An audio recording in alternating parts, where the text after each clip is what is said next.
Maraming netizens ang naalarma na makita ang viral photo ng singer-host na si Billy Crawford, kung saan makikita itong umiinom mula sa kanyang tumbler kamakailan.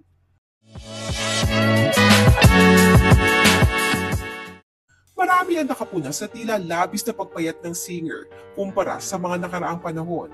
Kaya marami ang nagtatanong kung kamusta na ba ang lagay ng kalusugan ni Billy ngayon. Hindi nagtagal at naglabas na rin ng statement ang misis ni Billy na si Colleen Garcia kung bakit ganoon ang itsura ng kanyang mister ngayon. Sa unang pagkakataon, nagsalita na ang aktres na si Colleen Garcia tungkol sa tunay na kalagayan ng kalusugan ng kanyang mister na si Billy Crawford.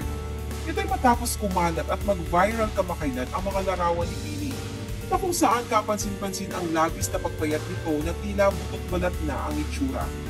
Bukod dito, kitang-kita rin ang paglalim at pangingitim ng kanyang mga eye bags na para bang hindi siya nakakatulog ng sapat.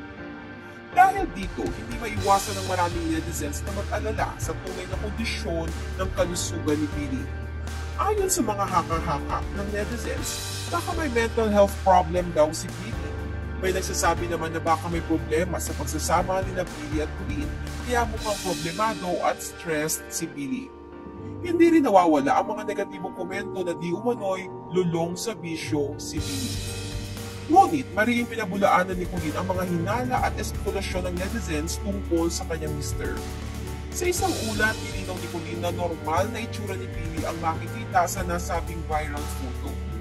Ayon pa kay Colleen, ganun daw talaga ang mukha ni Billy kapag wala itong make-up. At kahit noon pa raw, talagang maitim na ang eye bags ni Billy. Hindi rin umano lumipis ang buhok ni Billy dahil sa sobrang stress, kundi dahil matagal na itong nakakaranas ng hair loss.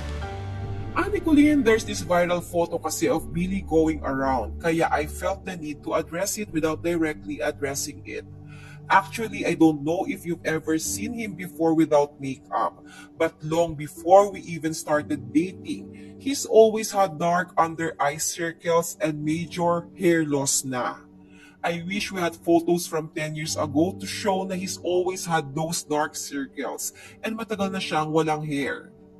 Gayunpaman, inamin ni Colleen na medyo ngarag o pagod daw talaga sila ngayon, lalo na si Billy dahil sa dami ng trabahong ginagawa nito habang binabalanse ang mga bagay-bagay, lalo na pagdating sa kanilang pamilya. Ayon pa kay Colleen, kakauwi lamang daw ni Billy mula sa France at sa susunod na linggo ay aalis na naman daw ito para pumunta ng US. Samantala, dismayado naman si Colleen sa unrealistic standards ng netizens sa gaya nilang mga artista. Ayon pa kay Colleen, hindi sa lahat ng oras ay nakaayos at make-up sila. Anya, syempre people just see the glammed up version of us lang, which isn't really how we look on a daily basis. Kasunod nito, nag-post si Colleen sa kanyang Instagram stories ng mga larawan niya na naka-glam up at walang makeup o bare face at unfiltered. Ayon kay Colleen, kung titingnan ng kanyang bare face, mukha raw siyang may sakit, maputla at depressed. Pero hindi raw ito nangangahulugan na dahil ito sa bisyo o may problema sila ni Billy. Bagkus, ito daw ay patunay na tao lang siya, napapagod at nahahagard din. Nakadagdag pa ang sobrang init ng panahon lately. Ani Colleen, I look sick, I look pale, I look depressed. My hair's a frizzy mess, especially in this insane heat.